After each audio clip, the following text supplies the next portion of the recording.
Dr. James Altizer at NeoGenix, and I'm here with former NFL great Frank Garcia. Frank, you've had back pain for years. And last week we did step 1 of my 5-step treatment process, where we did a prep shot in your lower lumbar facets and sacroiliac joints. Tell me how that worked for you. Hey, Doc, I'm going to tell you, I've had pain since I've retired for the last 15 years. And, if you've ever felt not being able to get up out of bed because of chronic, issues or that sharp shooting pains that you get in your back, step 1 really alleviated a lot of that pressure. I was able to bend over, I was able to touch, stretch, bend like I used to when I was first started playing in the NFL. It was absolutely amazing. I felt like a little boy again. And I think I called you right after that because I was so excited with step 1 process. That was amazing, and I was very gratified to get that phone call. Today is step 2 of the process. That's when we're going to take bone marrow stem cells from the back of your pelvic bone and inject those into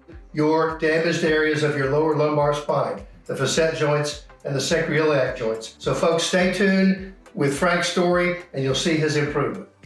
What we're going to do now is use the ultrasound machine to locate the posterior superior iliac spine, which is the site of the bone marrow extraction. All right, Frank, you're going to feel the ultrasound probe here, and I'm just going to poke on you with a ballpoint pen. Here we go, a little poke. Another little poke. All right, another poke with a ballpoint pen.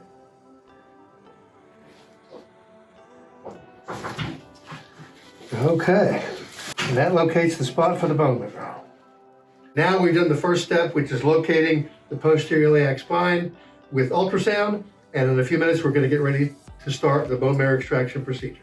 And now we're getting ready to inject the lower lumbar facets and the sacroiliac joints using fluoroscopic guidance. There's no way you can do these injections accurately unless you use either fluoroscopic or ultrasound guidance to guide the needle to the exact spot it needs to go. All right, here we go, Frank. We're ready to start. Let's do it. Okay, Frank, you've just had the bone marrow aspiration and injection of bone marrow stem cells into your low back. How was it? I tell you, it can sound intimidating to hear somebody that they're going to take bone marrow out of your body.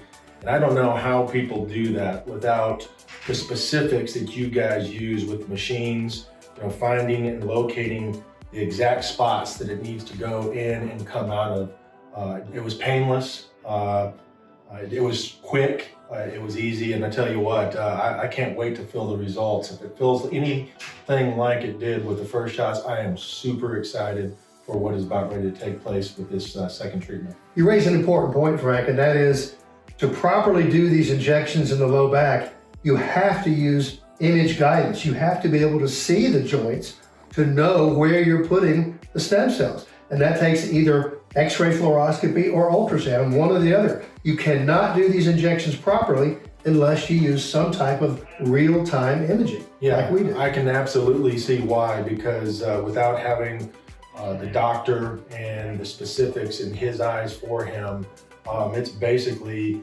a procedure where you're digging in on my spine. So it makes me feel super comfortable that you were able to do that as a doctor, and I have all the trust in the world with what you're doing. We know exactly where the shots needed to go because we could see the needle and know exactly where we put the stem cells.